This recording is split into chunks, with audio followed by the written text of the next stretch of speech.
तो हेलो दोस्तों, कैसे हैं आप लोग। मैं हूं अंकुर और स्वागत है आपका मेरे और आपके अपने चैनल कॉमिक बुक गाय पर। दोस्तों, आज की वीडियो में हम गॉड किलर अल्ट्रा वेजिटो की स्टोरी को कंटिन्यू करने वाले हैं और आज की वीडियो में हम देखेंगे कि वेजिटो गोकू से क्या बात करता है। दोस्तों, गॉड किलर अल्ट्रा वेजिटो की बहुत ही अमेजिंग स्टोरी को लिखा है कॉल मी आर्ज ने और उनसे जुड़े लिंक मैंने नीचे डिस्क्रिप्शन में दे दिए हैं, तो जाइए और उन्हें अपना पूरा सपोर्ट दिखाइए। आज की वीडियो शुरू करने से पहले दोस्तों, आप सभी से एक छोटी सी रिक्वेस्ट, अगर आपको आज की वीडियो अच्छी लगे तो वीडियो को लाइक करना बिल्कुल मत भूलिएगा और वीडियो को अपने दोस्तों के साथ शेयर भी जरूर कीजिएगा। जिन लोगों ने अभी तक चैनल को सब्सक्राइब नहीं किया है वो चैनल को सब्सक्राइब कर लें ताकि उन्हें सारी की सारी वीडियोस टाइम टू टाइम मिलती रहें। तो चलिए दोस्तों, बिना देरी करे अपने वीडियो पर आते हैं। लास्ट वीडियो में हमने देखा था कि वेजिटो बहुत ही आराम से ओमेगा शैंड्रॉन को हरा देता है, जिसके बाद वो गोकू के घर पे आके खाना खा रहा होता है। हम देखते हैं कि वेजिटा को इस बात से बहुत ज़्यादा गुस्सा आ रहा होता है क्योंकि गोकू ने वेजिटो पे बहुत ही आराम से ट्रस्ट कर लिया था। इसके बाद वेजिटो उस एनर्जी के बारे में सोचने लग जाता है जो कि वेजिटो के अंदर से निकल रही थी। वो एनर्जी दिखने में डार्क और पर्पल रंग की थी क्योंकि वेजिटो की वो ट्रांसफॉर्मेशन बहुत ज़्यादा पावरफुल है। वेजिटा किसी भी तरीके से उस ट्रांसफॉर्मेशन के बारे में जानना चाहता है। वेजिटा बोलता है कि वेजिटो जिस तरीके की ताकत का इस्तेमाल कर रहा था ये नॉर्मल नहीं थी। उस ट्रांसफॉर्मेशन में उसकी की को महसूस नहीं किया जा सकता था, पर ये बात देख के क्लियर थी कि उसकी ताकत बहुत ही अलग लेवल पर थी। उस फॉर्म को देख के ये बात तो क्लियर है कि वो किसी तरीके की सुपर सैयन ट्रांसफॉर्मेशन नहीं थी। उसके पास तो एक टेल भी नहीं है जो कि 4 ट्रांसफॉर्मेशन पाने के लिए ज़रूरी है, पर भले ही वो ट्रांसफॉर्मेशन कोई भी हो, मुझे वो ट्रांसफॉर्मेशन अपने लिए चाहिए। तभी हम देखते हैं कि जीडी टाइमलाइन का गोकू वहाँ पे आ जाता है। वो बोलता है, गाइस मुझे माफ़ करना कि मैं डिनर के लिए लेट हो गया, पर मुझे अपने कपड़ों को बदलना था। गोकू बोलता है, वेजिटो क्या हाल है, तो तुम यहाँ बैठे हो। मुझे उम्मीद है कि तुम्हें चीची का बनाया हुआ खाना पसंद आ रहा होगा। वो एक बहुत ही कमाल की कुक है, पर शायद ये बात तुम्हें ऑलरेडी पता होगी।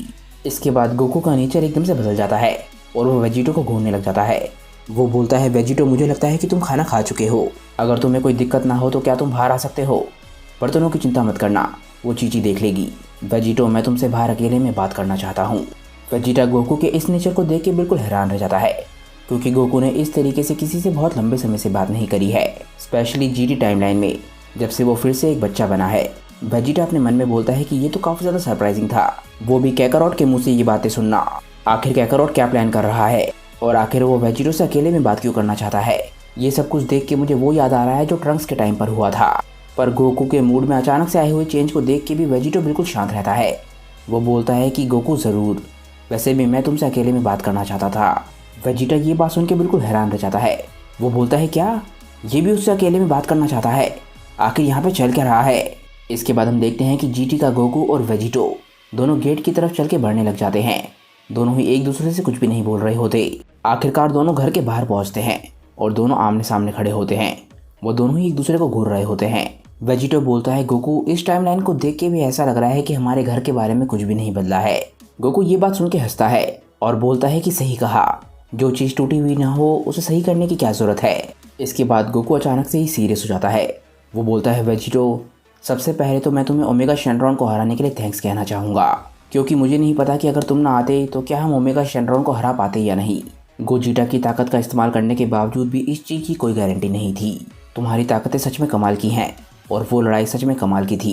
मुझे बस इस बात की खुशी है कि मैं तुम्हारा थोड़ा बहुत एहसान चुका पाया, तुम्हें घर का थोड़ा बहुत अच्छा सा खाना खिलाकर। पर वेजिटो, मैं जानना चाहता हूँ कि आखिर तुम यहाँ क्यों आए हो, क्योंकि मुझे इस बारे में अच्छी फीलिंग नहीं आ रही है। वेजिटो ये क्वेश्चन सुन के बिल्कुल हैरान रह जाता है क्योंकि वो एक्सपेक्ट नहीं कर रहा था कि गोकू उससे ऐसा कोई क्वेश्चन पूछेगा। वेजिटो बोलता है, कैकारोट तुम्हारा इससे क्या मतलब है। क्या कोई इंसान किसी स्ट्रगलिंग टाइमलाइन की मदद करने के लिए भी नहीं आ सकता। ट्रंक्स ने भी तो ऐसा किया था, तो मैं ऐसा क्यों नहीं कर सकता। गोकू इसके बाद याद करने लग जाता है कि ट्रंक्स के आने के टाइम पर क्या हुआ था।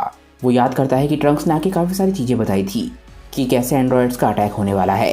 गोकू बोलता है, हाँ ट्रंक्स ने ऐसा किया था, और उसने ये भी बताया था कि उसके आने की वजह से टाइमलाइन में काफ़ी सारे चेंजेस आ जाएंगे। उसने ये भी कहा था कि उसे ऐसा नहीं करना चाहिए था। उसने ये बात भी बताई थी कि टाइम के साथ खेलने की वजह से काफ़ी सारे कॉन्सिक्वेंसेस हो सकते हैं, और सबसे बड़ी बात, वो समय में पीछे इसलिए आया था ताकि वो हमें बता सके कि आगे कितने खतरे आने वाले हैं। उसने मुझे ये भी बताया था कि भविष्य में मैं जल्द ही मारा जाने वाला हूँ। उसने मुझे उससे बचने के लिए कुछ दवाई भी दी थी। इसीलिए मैं जानना चाहता हूँ कि तुम भी हमारे समय में इसलिए आए हो कि तुम हमें किसी बारे में वार्न करना चाहते हो। वेजिटो इसके बाद कुछ देर शांत रहता है। वो समझ जाता है कि इस गोकू को जल्द ही कुछ पता चलने वाला है। इसके बाद गोकू सीरियस आवाज में बोलता है कि मैं जानता हूँ कि यहाँ पर आने से पहले तुम किसी से लड़ रहे थे, क्योंकि जब तुम यहाँ पर आए थे तो तुम्हारे कपड़े फटे हुए थे और तुम्हारे शरीर पे खून भी लगा हुआ था, खून जो कि मुझे नहीं लगता कि तुम्हारा है। वेजिटो, मुझे बताओ कि आखिर तुम्हारे फ्यूचर में क्या हुआ है। वेजिटो को ये बातें सुन के गुस्सा आने लग जाता है, क्योंकि वेजिटो ने पिछले कुछ समय में जो कुछ भी झेला है उसका गुस्सा बहुत ज़्यादा बढ़ चुका है। यहाँ तक कि उसे गोकू के ये क्वेश्चंस भी बर्दाश्त नहीं हो रहे होते। वेजिटो अभी कोई गलत कदम नहीं उठाना चाहता, पर वो जानता है कि अगर कोई गड़बड़ हुई तो उसे वो कदम उठाने पड़ेंगे। वेजिटो बोलता है कि आखिर ये गोकू इतना ज़्यादा रिस्पॉन्सिबल कैसे हो गया, ये मुझसे कितने फालतू के क्वेश्चन पूछ रहा है।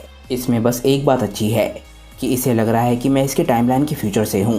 फिलहाल मेरे लिए ये बात अच्छी है, मैं इसे पता नहीं चलने दे सकता कि मेरे साथ क्या हुआ था, वरना उसके कॉन्सिक्वेंसेस काफ़ी ज़्यादा ख़राब हो सकते हैं। वेजिटो उन्हीं बातों का इस्तेमाल करने की कोशिश करता है जिन बातों को गोकू ने कहा था, और इसके बाद वो अपना सर नीचे करके ऐसी कहानी सोचने लग जाता है जो कि बिलीवेबल हो। वेजिटो इसके बाद ऐसे बिहेव करने लग जाता है जैसे वो किसी बहुत ही ख़राब फ्यूचर से आया हो। वेजिटो बोलता है कैकरॉट, मैं नहीं जानता कि मुझे तुमसे क्या बोलना चाहिए, पर तुम सही हो।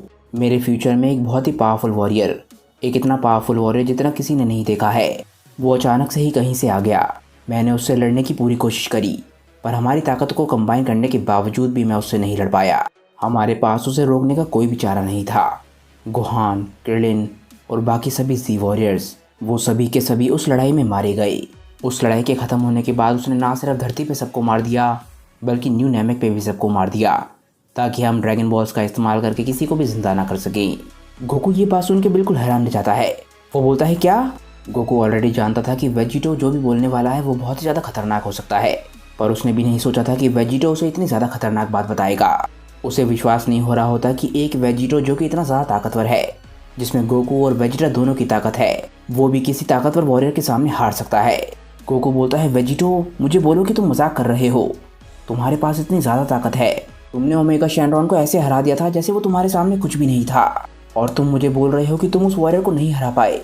सच में ये तो बिलीव करना बहुत ज़्यादा मुश्किल है। मैं कभी सोच भी नहीं सकता था कि दुनिया में इतने पावरफुल लोग भी होंगे। तभी हम देखते हैं कि बिल्डिंग के पीछे छुप के वेजिटा ये सारी की सारी बातें सुन रहा था। गोकू जो कि इस ताकतवर वॉरियर के बारे में सुन के हल्का सा एक्साइटेड लग रहा था, वेजिटो दूसरी तरफ काफ़ी ज़्यादा चिंता में होता है। वेजिटा बोलता है कि ये किसी तरीके का मजाक होगा, मुझे विश्वास नहीं होता।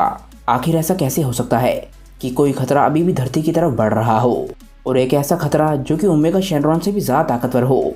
आखिर यहाँ पे चल क्या रहा है? आखिर ऐसे एक खतरे के सामने मैं और कैकरॉट भला क्या कर पाएंगे, जब ये इतना ताकतवर वेजिटो उसके सामने कुछ भी नहीं कर पाया। ये सारी बातें सुन के मुझे बिल्कुल भी अच्छा नहीं लग रहा। आखिरकार थोड़ा बहुत सोचने के बाद गोकू भी इस नए खतरे के बारे में सोच के थोड़ा बहुत चिंता में लगने लग जाता है। हम देखते हैं कि गोकू के माथे से पसीना टपक रहा होता है, और गोकू वेजिटो से पूछता है। गोकू बोलता है गोहान, क्रिलिन और पिक्कोलो के बारे में मुझे सुन के बहुत ज़्यादा बुरा लगा। मुझे माफ़ करना कि तुम्हें अपनी टाइमलाइन में ये सब कुछ देखना पड़ा। तुम सच में बहुत ज़्यादा बहादुर हो, पर वेजिटो तुम्हें हमारी मदद करनी होगी। आखिर वो वॉरियर धरती पर कब आ रहा है, और आखिर वो है कौन? और आखिरकार वेजिटो उस बहुत ज़्यादा ताकतवर वॉरियर का नाम बताने के लिए तैयार होता है। वेजिटो बोलता है कि वो मॉन्स्टर धरती पे करीब 3 साल में आएगा। वो जीव असल में एक मॉन्स्टर है, वो किसी भी जीव की ज़िंदगी एक ही झटके में ख़त्म कर सकता है, और उस वॉरियर का नाम होगा मोनाका। और आखिरकार हम लोगों को भी समझ आता है कि वेजिटो हर तरीके की झूठ को बोलने के लिए तैयार है, सिर्फ इसलिए ताकि वो इस टाइमलाइन में आने के बाद अपने मकसद को पूरा कर सके, यानी कि वो थोड़ी बहुत ट्रेनिंग करना चाहता है। वेजिटा इस बहुत ही खतरनाक क्रीचर का नाम सुन के बिल्कुल हैरान रह जाता है। वो बोलता है क्या? वो किसी भी जीव को एक ही झटके में ख़त्म कर सकता है और एग्जिस्टेंस से मिटा सकता है? ये तो बहुत ही ज़्यादा खतरनाक बात है। मोनाका, आखिर ये है कौन? इसके बाद हम देखते हैं कि वेजिटो एकदम से गोकू के कंधे पे हाथ रखता है ताकि वो उसे थोड़ी बहुत तसल्ली दे सके। वो गोकू को दिखाना चाहता है कि गोकू अकेला नहीं है। वेजिटो गोकू से बोलता है कैकारोट, चिंता मत करो, ये अंत नहीं है। मैं यहाँ पर इसीलिए आया हूँ ताकि मैं तुम्हारे साथ ट्रेन कर सकूँ, क्योंकि मेरे समय में room of spirit and time और टाइम चेम्बर ये ख़त्म हो चुका है। वो भी धरती के साथ चला गया क्योंकि धरती को तबाह कर दिया गया था, पर इस टाइमलाइन में वो अभी भी होगा। जैसे कि यहाँ पर ड्रैगन बॉल्स भी हैं। तुम्हें मेरे साथ चलना होगा, तुम्हें और वेजिटा को, ताकि तुम दोनों गोजिटा में फ्यूज़ कर सको। Room of spirit and time में जाके हम पूरे 1 साल तक ट्रेनिंग कर सकते हैं। मैं तुम्हें ऐसी ऐसी चीज़ें सिखाऊंगा जो तुमने कभी सोची भी नहीं थी। तुम्हें ऐसी ऐसी पावर्स के बारे में सिखाऊंगा जो तुमने सोचा था कि कभी हो भी नहीं सकती। हम लोग एक साथ और ज़्यादा पावरफुल बनेंगे ताकि हम लोग इस डीमन को हरा सकें। गोकू को ये बात सुन के काफ़ी अच्छा लगता है और उसके चेहरे पे स्माइल आ जाती है। ऐसा लगता है कि वो वेजिटो पे ट्रस्ट करने लग गया है। और आखिरकार गोकू का वेजिटो पे डाउट करना बनता भी नहीं है, क्योंकि वेजिटो आखिरकार खुद गोकू है, तो आखिर गोकू खुद पे ही डाउट क्यों करेगा। गोकू बोलता है वेजिटो, मैं तुम्हारी बात समझ रहा हूँ, ये तो बहुत ही अच्छा प्लान है। मुझे पूरा विश्वास है कि तुम्हारी ताकतों की वजह से मैं और वेजिटा बहुत ही ज़्यादा इम्प्रूव करेंगे। मैं बस ये उम्मीद करता हूँ कि तुम्हें भी हमारे साथ ट्रेनिंग करके थोड़ा बहुत फ़ायदा हो। मैं जाता हूँ और वेजिटा को ये सारी बात बताता हूँ। तभी हम देखते हैं कि वेजिटा बाहर आता है और बोलता है काकारोट उसकी कोई ज़रूरत नहीं है, मैंने सारी की सारी बात सुन ली है। वेजिटा वेजिटो को और गोकू को थम्स अप कर रहा होता है, यानी कि वो भी इस ट्रेनिंग के लिए तैयार है। वेजिटा बोलता है वेजिटो, मैं वैसे भी तुम्हारी उस टेक्निक के बारे में सीखना चाहता था और ये मेरे लिए एक बहुत ही अच्छा मौका है उस टेक्निक को सीखने का। काकारोट चलो अब बातें करना बंद करो, हम यहाँ से चलते हैं। हम देखते हैं कि वेजिटा की बात सुन के वेजिटो और गोकू दोनों के चेहरे पे स्माइल होती है, क्योंकि वो वेजिटा की बात को समझ रहे हैं। इसके बाद हम देखते हैं कि वेजिटो अपने मन में बोलता है कि जैसा मैं सोच रहा था वैसा ही हो रहा है। आखिर वेजिटो गोकू और वेजिटा को किस तरीके की ट्रेनिंग देगा, ये हम जानेंगे नेक्स्ट वीडियो में। क्योंकि दोस्तों आज की ये वीडियो यहीं पे ख़त्म हो जाती है। मुझे नीचे कमेंट करके बताइए कि आज की ये वीडियो आप लोगों को कैसी लगी। अगर आपको आज की वीडियो अच्छी लगी हो तो वीडियो को लाइक करना बिल्कुल मत भूलिएगा और वीडियो को अपने दोस्तों के साथ शेयर भी जरूर कीजिएगा। जिन लोगों ने अभी तक चैनल को सब्सक्राइब नहीं किया है वो चैनल को सब्सक्राइब कर लें, ताकि उन्हें सारी की सारी वीडियोस टाइम टू टाइम मिलती रहें। तो चलिए दोस्तों आज की वीडियो के लिए बस इतना ही। मैं मिलता हूँ आप लोगों को अपनी नेक्स्ट वीडियो के साथ। तब तक के लिए बाय दोस्तों और थैंक्स फॉर वॉचिंग।